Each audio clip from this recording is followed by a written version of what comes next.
This is Arkansas, Bradley, Cleveland, Dallas, Drew, Grant, Hot Spring, Jefferson, Lincoln, Ouachita, and Phillips counties in terms of their recent storm damage. And then I also signed a letter today, just now, requesting a federal disaster declaration for the tornado that occurred on March 28th that hit Jonesboro severely. We itemized almost $500 million in damages to the city of Jonesboro, which should be sufficient to qualify for a federal disaster declaration. But I want to mention that request is in, and I know that our federal delegation will be supportive of that request as well. In terms of our COVID-19 report, yesterday we had 2,465 cases. That is up 276 cases over the last 24 hours. That brings the total to 2,741 cases. Of the 276 new cases, 198 of those cases are in the Cummins Prison Unit. Again, this is just more of them being put into the system as we've indicated over the last couple of days. In terms of hospitalizations, we're up 3. We now have 104 hospitalized. We have an additional deaths, and we have 46 deaths at the current time. And if we'll go back to the charts, we'll just show it in the usual fashion. The number of COVID-19 cases in Arkansas by day, starting March 11, the first day of the emergency, continuing on to the present time. And you can see the two bar graphs on top of each other, actually. The white representing those in the settings of Cummins Prison, and the others are representing the general population. That includes the staff in the Cummins Prison there as well. And then if you go to the next one, you'll see the rolling averages, 7-day rolling averages of all new cases in Arkansas. And you can see that where we are on that trend. And then the next one is the 7-day rolling average without excluding the correctional facilities, which looks a little bit different. But obviously with the increased testing, you're seeing some of those numbers of cases each day go up. And thank you. And that leads me to the testing discussion that's going on nationally and we've been engaging in Arkansas. Yesterday, in the last 24 hours, we've had 2,808 tests that have come in. Yes, 2,808 tests. And if you remember yesterday, I outlined our testing, and the highest day we ever had was about 1,600. We've been averaged about 1,000, and so I'd like to say this is because we had our 2-day surge, but I think it was just a result of the tests that are coming in from the commercial labs in a very large chunk over the last 24 hours. And so with 2,800 tests and with that increase, I think that is really a pretty good indication. In fact, it's a 4.1% positivity rate overall in our tests, including our corrections facilities. And I've talked to enough governors to know that that's a low positivity rate. And but we've clearly indicates that we are doing more testing, more is being done. It just took a while for that to catch up. And that just wanted to put out another reminder to the public. If you go to the next one, Arkansas Surge Campaign, if you think you have symptoms, don't wait, get tested. If you think you have symptoms, don't wait, get tested. And so we're still encouraging today and then tomorrow. If you have symptoms, if you're worried about that, do your screening, call in at first. You don't just go in there to the emergency room or the hospital. You call in, you give them the information, and they'll tell you how to handle it if you believe that you need to be tested. We do want to, along with, consistent with the guidelines that Dr. Smith and his team have given to us, we want to be able to utilize our testing capacity in Arkansas and encourage that testing. And I do want to thank hospitals for their assistance in this. I've talked to a number of them, and they understand the need for this. They're embracing that. They're always worried about their supplies, but we've got to go ahead and get this testing done, knowing that our supply chain will continue to develop across the nation. I wanted to make a couple of announcements today. First of all, the dental procedures will be allowed to proceed on May 18th. Now, that's not May 4th, that's May 18th. And in the interim, Dr. Smith and his team at the Department of Health will be working with the industry associations on proper guidelines to make sure that consumers have confidence that we can have our particular protective measures in place. We're setting that as a goal. Obviously, if we're not comfortable with where we are, that can change, but we're setting that as a goal, a plan to reopen for those dental procedures on May 18th. The second announcement I would want to make, it leads to the reason Secretary Preston is here, is that our Economic Development Commission, part of Department of Commerce, has approved 246 bridge loans for struggling businesses in Arkansas that totals $5 million. That exhausts the amount of the funds that were utilized for that purpose, and these 246 bridge loans has retained almost 2,500 jobs, full-time jobs, and about 1,000 part-time jobs. And so we've have about 100 loans that were applied for that look like they would qualify and could be approved if they were processed, but they're unfilled because we ran out of money. And so these are businesses that continue to be in need. And so I am approving today an additional $1 million that should be sufficient to meet the additional loans that are backed up and have not been fulfilled at this time. That will come out of our quick action closing fund money that is really designed to create jobs and to retain jobs. With that, let me recognize Dr. Smith for his comments, followed by Secretary Preston. Thank you, Governor. I would like to give just a few more details on the numbers. As the Governor has said, we had an increase of 276 cases yesterday, of which 198 are from the Cummins unit and 78 are from what we consider the community. Those may include some workers at Cummins unit as well. That brings our total to 2,741. Of those, 1,763 are considered active. We have one new county, that's Fulton County. We have in the hospital 104 current hospitalized. That's up a net gain of 3 from yesterday. We have 25 on a ventilator. That's up 1 from yesterday. And as the Governor mentioned, we have now 46 deaths. That's up 1 from yesterday. We have 932 who have recovered. That's up 30 from yesterday, and that means that over a third of our total cases have recovered at this point. From the nursing homes, we have 34 nursing homes in which we're doing active investigations. We have a total of 176 residents who have tested positive, and that's up 2 from yesterday, and 102 staff at those nursing homes, and that's up 3 from yesterday. We have 285 health workers who've been infected, and that's up 10 from yesterday. I want to give a brief update on the Cummins unit. We are now at a total of 690 inmates who have tested positive. That's 3 more than yesterday.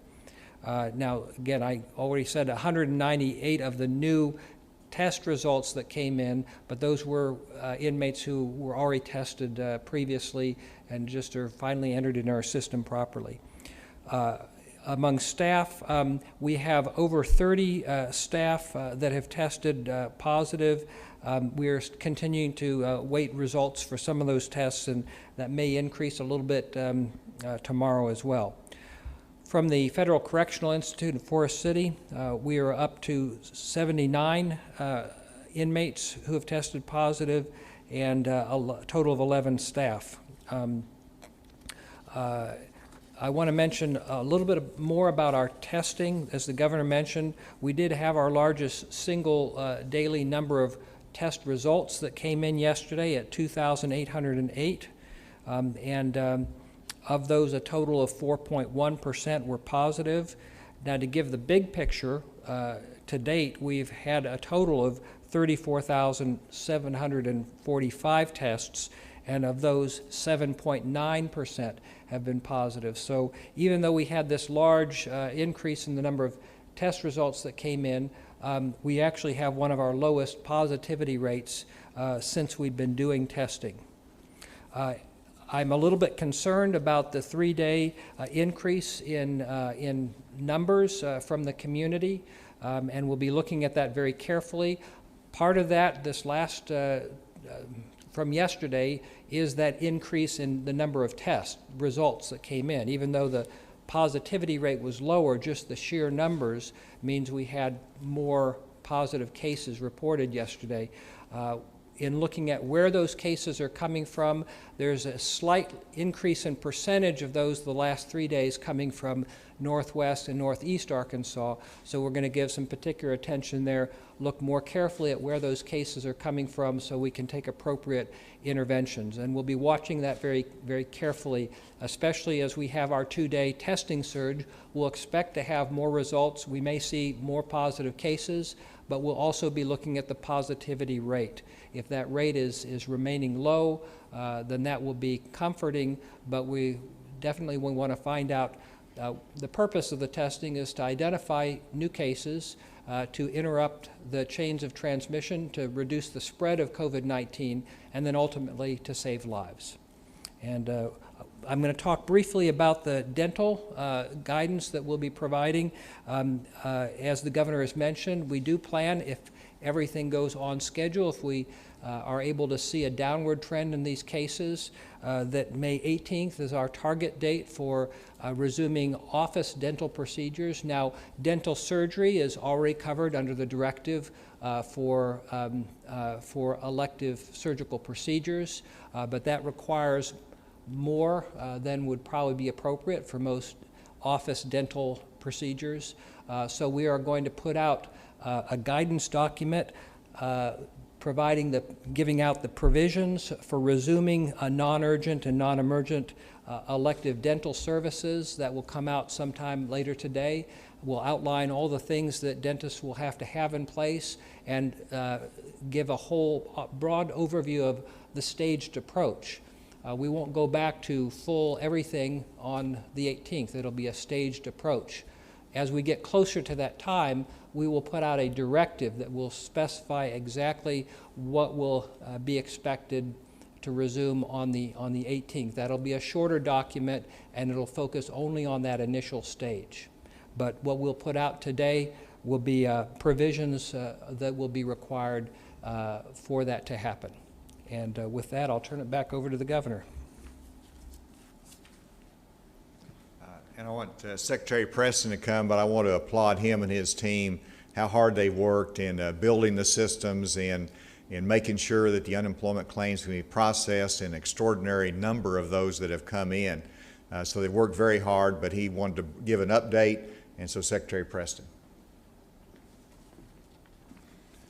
Thank you, Governor. Appreciate that, and appreciate the support of the entire DWS team and the folks on the front lines of our unemployment insurance, trying to get the help out to everyone there, and then our entire commerce staff, who is obviously trying to help commerce in the state, trying to push the ball down the road a little bit further if we can, but then also recognizing the need for the unemployment insurance. So we're all hands on deck trying to work through that. Just a real quick update for everyone on the unemployment. As you've probably seen, 26 million claims now in the United States. In Arkansas, we're up to 170,000 claims that have been filed.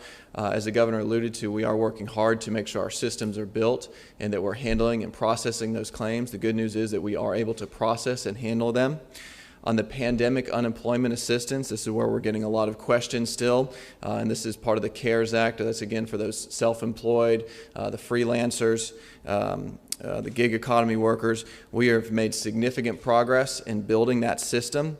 We hope to have that set up and ready for intake by the end of the month. We're estimating anywhere from about 125,000 at a minimum and beyond who are going to file for that pandemic unemployment assistance. So we want to make sure that that system is fully capable to handle that large volume of people coming in and trying to process that. But our team has been working around the clock, and especially those on the front lines in our UI offices around the state who are still dealing with people in person and trying to process claims. It's because of their hard work that we've been able to process the claims and get the payments out to everyone who is in need of them. An update for tomorrow, just to for everyone who is watching, our EasyArc site is where you go to file online. We are taking that down from 6 a.m. until noon tomorrow, and then it should be back up around noon. And this is to move it to a larger mainframe, so we want to be able to handle that additional rush of claims that we're seeing. And this is going to allow us to do that. Hopefully it'll stop from any intermittent crashes that have happened with the additional capacity. Right now we're currently still, even though we've added space to it, we're running up against a capacity issue. Moving it to a bigger mainframe is going to hopefully alleviate that and then prepare us as we handle that pandemic unemployment assistance that will be coming in. And then also additionally, our call center starting Sunday will now be 7 days a week. So we're going from 6 to 7 days a week. So you can call that number 844-908-2178 to file a claim, or if you have questions, please call there. So there'll be an additional day on that to hopefully alleviate some of those calls. Switching gears real quick, and again, thank you, Governor, on the bridge loan program that turned out to be a very successful program, and as you mentioned, helped retain nearly 3,500 jobs in the state of Arkansas, and got some immediate business assistance to those businesses who are in need of it as they were waiting for the payroll protection program or another SBA funded program to come through. We're excited to see that the Congress has approved some additional funds into the payroll protection plan as well. That's going to be beneficial to Arkansas businesses. On the first go-around, we had 22,000 businesses in Arkansas who were able to apply and get approved for that program, totaling $2.7 billion. We still had about 13,000 businesses, however, who were in flux waiting for additional funds, and that accounted for about $1.1 billion. So now that that's been funded and approved, we hope those funds will start flowing again to those businesses in the payroll protection plan. So we're excited about that, and I appreciate the team's hard work to turn around the loans that we did in our office in less than 2 weeks. To process that many was just it's a daunting task, but the team really knocked it out of the park and being able to do that. Switching gears one other time to another entity within the Department of Commerce is our insurance department. And our insurance department wanted to make sure that they get the word out to those who employer-based health programs that may have been lost in the last 60 days. If you have lost your job, lost your health insurance because of this pandemic, it's possible that they might qualify for a marketplace qualifying health plan. The insurance department has a toll-free number available for people who have lost employer-based coverage to sign up with a health insurance with a licensed marketplace navigator. The number is 844-355-3262. You can go to the Arkansas Insurance Department, to the Commission's website, and get that information. They'll be doing a campaign to get that word out as well. But a big thank you to Commissioner McLean and his team for working diligently to see that happen and make sure that those who are impacted by the loss of their health insurance plan have an option. Governor, thank you for that. We appreciate it. I'll turn it back over to you. With that, be happy to take any questions. On the surge campaign, the Arkansas Hospital Association sent out an email to their members basically complaining that they weren't consulted about the campaign and that some hospitals didn't have adequate supplies of testing equipment. So I just wonder if you want to respond to that and if you've seen any problems with them being able to carry out the surge. No, I haven't seen any problems. We have worked directly with hospitals. I have talked to numerous hospitals myself, and when we realized that there, in many of the large hospitals particularly, there was a capacity to do more, and when we changed the guidelines, this 2-day surge made a lot of sense, and so we announced that. We're working with the hospitals. I've assured them if they need additional supplies for the next 2 days, we will hand deliver them to them. We will make sure that they have those supplies. And this is a time that we pull together to get the job done. And we're delighted to work with the hospitals, and they've been very responsive to us. Yes? Did you let them know before the Did you talk to hospitals before your announcement yesterday? I talked to numerous hospitals. I did not talk personally to all the hospitals, and of course, Dr. Smith, his team works regularly with the hospitals. Was there a complaint that they were surprised? Well, I'm surprised every day when I wake up. There's always something happening. This is the kind of thing that we have to move with our testing capability. I think everyone understands that we don't have enough testing to do 10,000 as they've done in some states, but we do have the capacity to do more.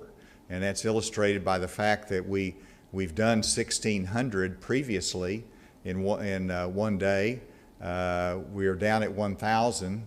I asked that we increase that to 1,500, which is still 100 less than our highest mark that we've had before. So these are not an unreasonable objective, and we realize that some of the real hospitals are not going to have that kind of demand. They're not going to have that kind of an impact.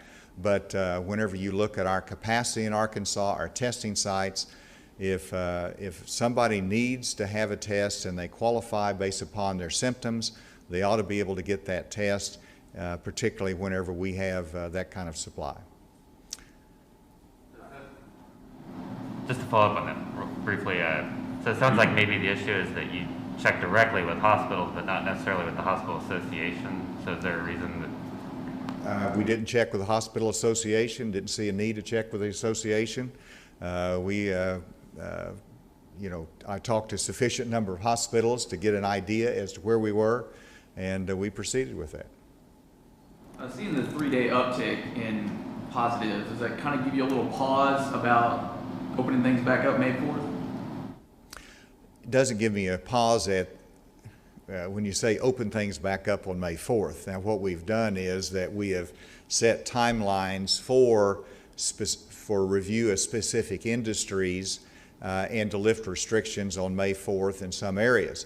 As you can see from our announcement today that May 18th is a day we're looking at for dental procedures, that means you're not completely opening up on May 4th. That means you're not lifting all the restrictions on May 4th. And here again, it's very similar to what we did on the outset when we had enormous pressure to shelter in place and follow the national admonitions and pressure points. We took a targeted approach to what we were doing. Well, the same thing, there's a lot of pressure. Well, lift everything at once, as some states are doing. We're taking a more measured approach that is based upon the information that we have that's unique to Arkansas, and making judgments industry by industry.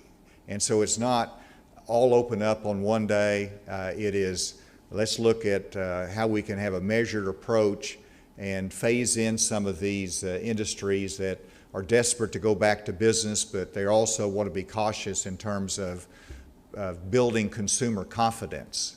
And so I think we've got the right approach, and we'll see what we're able to do on May 4th. Is there a question remotely? Hey, Governor, this is Andrew with AT. Going to the testing, with the demand that you're seeing at this point, do you think there's going to be capacity for people who are going to be getting tests ahead of elective procedures? And the ACLU of Arkansas has put out a statement saying that the testing requirement, given the testing availability amount, that could effectively still ban surgical abortions here. I want to see if you had a response to that.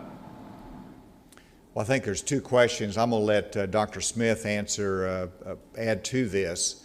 But the first part of the question is the testing requirement for patients coming in for elective procedures too burdensome? And the answer is, I think it's very prudent in this healthcare emergency. We don't want to have a patient come in that's positive for COVID-19 when that kind of surgery and procedure can be put off to a different time. And so it's also something very important for us to know, that kind of specific information. And then the second part of your question was about how this impacts an abortion provider. Let's just review where we are. we put out a set of guidelines for all of our elective procedures in Arkansas. We put out the same guideline for our clinics, our hospitals for elective surgeries. The abortion provider through the ACLU took that to court, and they lost it in the 8th Circuit Court of Appeals that said this is reasonable action for a state to take under the healthcare emergency that we're under right now. And that case was won by the state, and then they come back and they say, well, even though you're going to open it up now to all, under certain guidelines, all procedures for all clinics, then they're objecting to that. In other words, they just don't want to follow what we're having to do for all of our clinics that engage in elective procedures, and I think that's the right approach that we've taken. Dr. Smith? Yes, I want to point out that in the President's plan for opening up America again, elective surgery is not something that is recommended until you hit phase 1. We're not even there yet. We are hopeful that May 4th will be phase 1, but we have come up with some very, very strict guidelines for certain types of elective surgical procedures under certain conditions, which we believe can be done safely. And those include, among other things, testing each patient within 48 hours of the procedure, so that you're not bringing someone in who has asymptomatic shedding of virus into that kind of setting, into a hospital or surgical setting. And these are very specific conditions that we believe will be able to allow certain providers to do certain types of cases safely even before we hit phase 1. Well, of course, I've gotten a lot of questions on that. Well, what if we can't get testing done within that period of time? Well, not every facility is going to be ready to do that. They also have to have adequate supplies of PPE. They also have to have robust infection control procedures in place. So not every facility will be ready to do that on Monday, on the 27th. There are others who will have to wait till later when we relax some of those guidelines as we see our case numbers going down and down. Second question I have is, well, how about Monday cases? Can we go longer than 48 hours for a Monday case? Well, 48 hours is 48 hours. As far as I know, COVID-19 doesn't take the weekends off. So this is what we need to do. This is a minimum standard for trying to make those procedures safe. And another question that I've had about these procedures is, does this apply? Why doesn't this apply to the emergency cases? Why don't you require testing for COVID-19 before the emergency cases? Well, I think you can figure that out. If it's an emergency case, you don't have time to test them. Now, it may be appropriate to test them after you've done the procedure, but that's why that doesn't apply to emergency cases. When you, Dr. Smith, when you're talking about dental procedures, are you talking about like May 18th, people can go get their teeth cleaned at their dentist? Is that what you're talking about? Or? When we're talking about office dental procedures, yes, we're talking about a number of procedures. Some of them will be appropriate and others will need to wait until later on. Particularly, there are some procedures that generate a lot of aerosols, and we want to avoid that in this staged approach. So come May 18th, it's not going to be everything, but it will at least allow some office dental work to occur under certain conditions. So can we enter into phase 1 without a 14-day decrease in cases? Well, we're going to look at a lot of different parameters, and we've had 2 or 3 days of increase, and if that continues to increase, well, I think we'll have to rethink our strategy. If it turns around and goes down, and we have an overall decrease over the 14-day period of time, then I think we can cautiously proceed. If it's somewhere in between, we might have to make some decisions that are based on the knowledge we have, not based on all the knowledge we wish we had. Go ahead. The CDC added some symptoms like chills, sore throat, loss of taste or smell. Will people with these symptoms be eligible for testing in Arkansas? Certainly they would. The symptoms that we put there, cough, fever, shortness of breath, are the most common symptoms. There are other symptoms that are maybe somewhat more specific, that loss of taste and smell, but certainly not everyone has that. So we don't want to require those symptoms of people, but we want those who are likely to have COVID-19 or are at risk of having it to be tested, because if we know people are positive, then we can have them self-isolate, we can do the contact tracing. If we don't know, we can't do that. Let's go remotely. Is there another question remotely? Good afternoon, Governor. I think this question is for Dr. Smith. About an hour and a half ago, Politico reported that the governor of Maryland communications director says they've received over 100 calls from Maryland residents asking about using antiseptics and disinfectants per the president's comments yesterday. I'm curious if any Arkansans have asked that question of the health department. Neil, where'd you come up with that question? Dr. Smith. I read it on Politico, and Governor, I think the question is instructive because it would tell us that at least in Maryland, some people are taking advice not from healthcare professionals. This is Dr. Smith. I've not received any questions about injecting disinfectants or light or heat, and I'm not aware of any inquiries that have come to us as a department, but I'll check to make sure over the next few days whether we're getting questions like that. That was a lawyerly answer. Yes. Have you seen any indication about whether the surge is working? Like, are more people coming out to get tested? Or? Shucks, we had 2,800 tests today. The answer is, I think there's some indications that there will be an uptick in the cases. We won't know this for some time because as I talked to some of the hospitals, they were thinking that, well, we need to use our in-house testing capacity. And I said, no, you can use your commercial lab for this. And so that might mean we won't get the test results back for 24, 48 hours. It depends upon how quick a turnaround that is. And so we won't know completely as to the response to this surge, but anecdotally, from my conversations, I think there are more that are going in because of the fact that we expanded the criteria a little bit more broadly, and we're urging people to take advantage of this opportunity over the next 2 days. So we'll see, but I'm hopeful that we'll have an increase in testing. What hospitals have you been able to talk to about their supplies? Well, I've talked to St. Bernard's Hospital in Jonesboro. I've talked to Baxter Healthcare System in Mountain Home. I've talked to Mercy Healthcare System. I've talked to the Gravette Hospital. Obviously, UAMS is here. We've talked to Baptist. And so, it's a pretty broad range, number of hospitals, a few others. Jack, I see Representative Lademan. Good to see you, Jack. And I think Senator Irvin was here earlier. But anyway, Jack.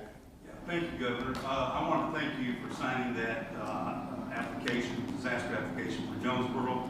I've had a lot of destruction there, as you saw. So really appreciate that very much. One person, thank you for that. But also I had a question related to that. As Dr. Smith said, the number of cases in Northeast Arkansas have gone up. And I was just curious, could that be related? We had a lot of contractors come in there. There was an article in Jonesboro Sun today about the number of contractors that are staying at hotels there locally. And they're coming from other counties, even other states. So they're coming in there. Could that be one of the reasons that our cases are going up? Could that be spreading through those people coming from other districts, other states? And is there any suggestion, they come in, they stay in the hotels, they go to work, they're not going into a place where they can really be tested. Is there any suggestions on how we might, reduce the impact of that?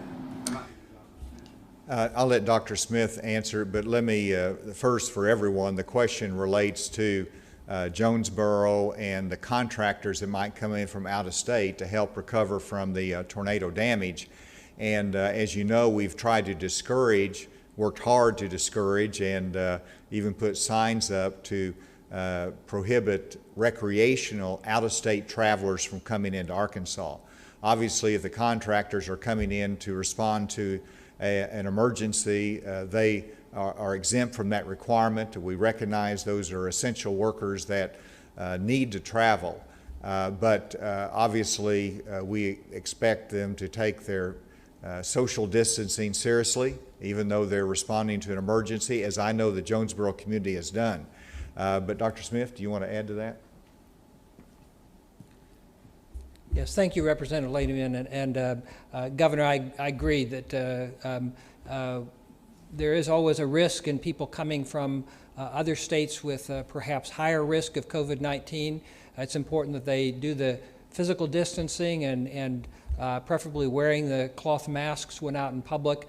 I think, though, in the Northeast region, the way we categorize them as public health regions, Crittenden County is the one that has is the county within that group that has the greatest number of cases, and that is largely due to its proximity to Shelby County, Tennessee, and Memphis. And so I think probably more of it is spillover effect from that than other things. But certainly you've highlighted an issue. Anytime we have people coming into the state, we need to be cautious.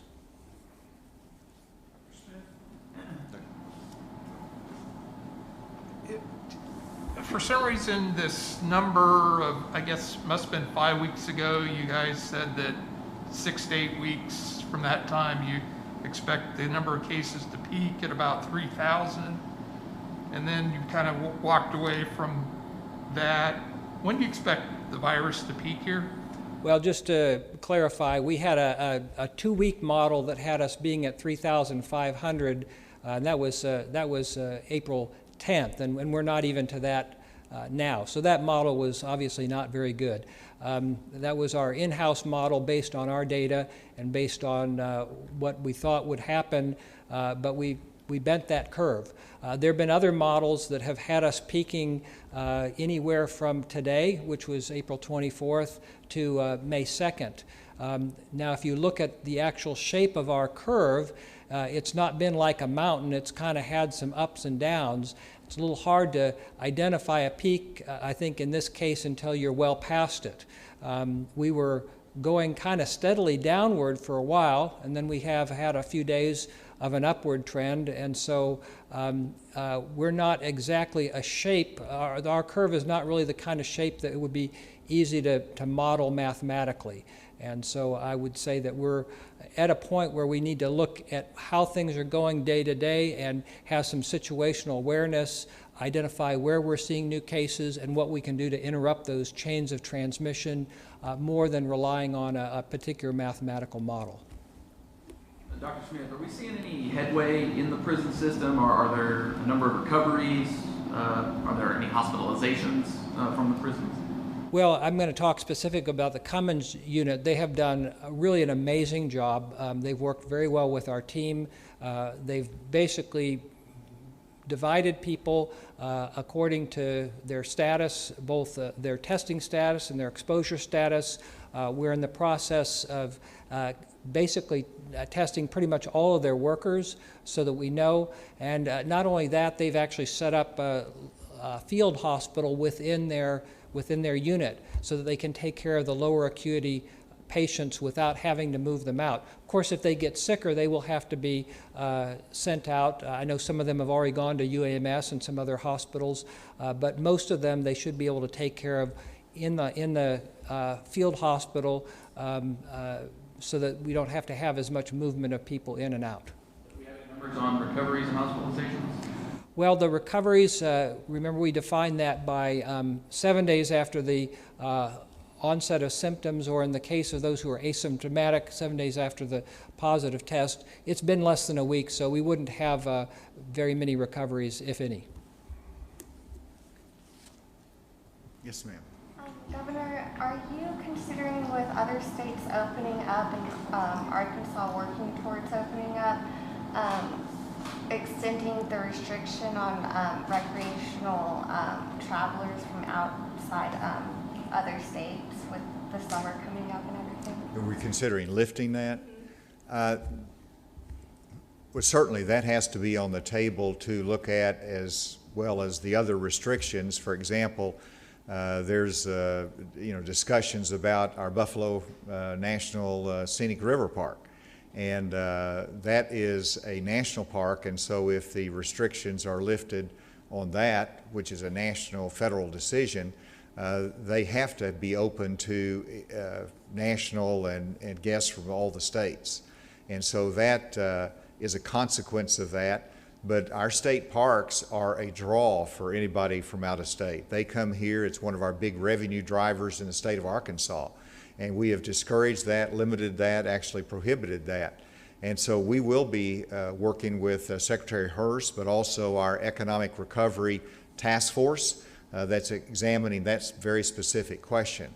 And I think you can see, again, from what we're doing, that this does not have to be a May 4 or nothing category. I think we can look at this phase by phase as to what's the right time frame. And I expect that you can see in the future that we'll set additional announcement time frames and decision points for whether it's that kind of travel or state parks or other industry sectors that we need to address. Is there anybody else remotely that has a question? Yes, Governor. No. Go ahead, I'm sorry. Sorry, this is Chad Mira with KNWA, Northwest Arkansas News in Fayetteville. Thanks for taking our question.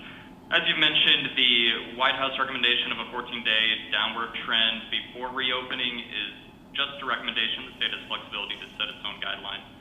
So what is the specific criteria based on the data you need to see before continuing with phase one? Well, Dr. Smith and I have talked about this, and there's a number of different data points that are important in making that decision. One is the hospitalization rate. Another one is the cases that we have identified. It is our hospital capacity to make sure we have adequate hospital capacity.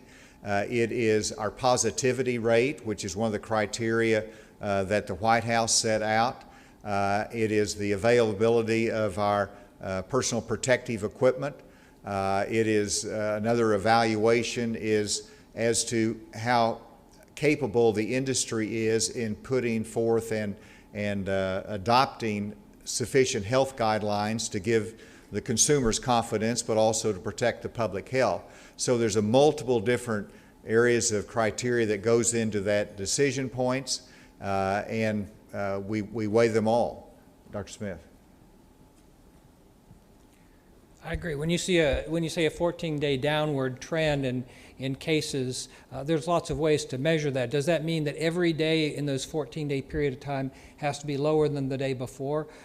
Well, at the levels that we are at, a small cluster can cause an aberration in our curve. And so we're looking at overall averages. We're looking at a general trend. Obviously, if we have cases increasing every day, then we need to rethink that. If we've sort of, like we are, where we have some up days and some down days, then it's a more challenging decision. We need to see where are those cases occurring? What have we done to address those situations?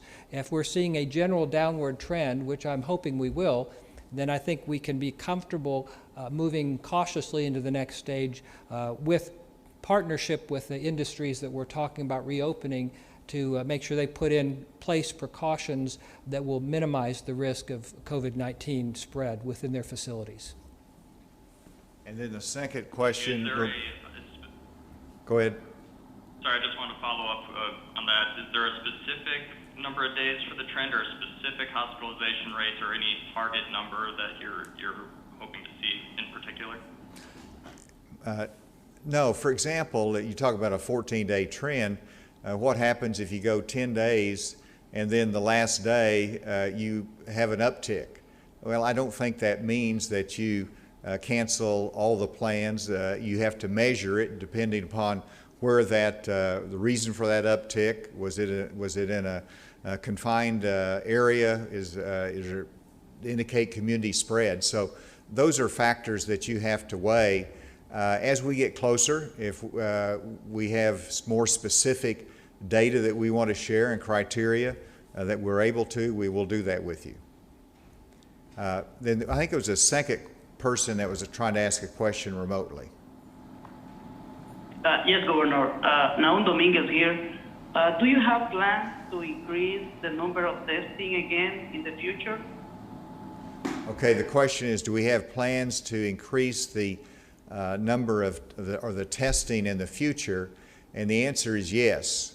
We want to be able to increase the testing along with the 4 guidelines or priorities that our testing working group recommended that we outlined yesterday, and that includes both expanding the testing for testing positive for COVID-19, but it's also the antibody test that we hope to develop in the future.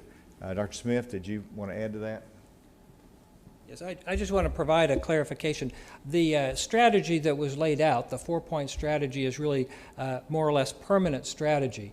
The 2-day surge is a focused time to try and ramp up and utilize our testing capacity more fully, but those strategies will remain in place.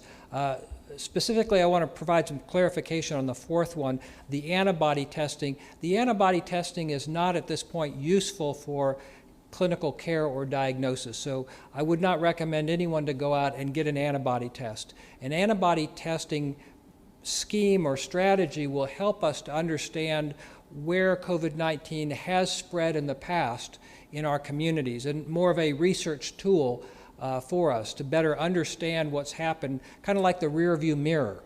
You wouldn't want to try and drive a car just using a rear view mirror. So it would not be appropriate to go out and get tested with an antibody test if you think that you may have COVID-19 infection. Now, if you thought, well, you know, a month ago I got sick and I got better, I never got tested, I'm kind of curious, was it COVID-19? Well, you might ask your doctor, should I do an antibody test? If it seems appropriate, that you could do that and see, well, I did have it in the past, but it's not going to tell you what you have right now. One last question. Those antibody tests, if you did them to determine the people who had been sick but not tested, that they actually did have COVID, would that change the way doctors look in the hospital at who people coming in for treatment?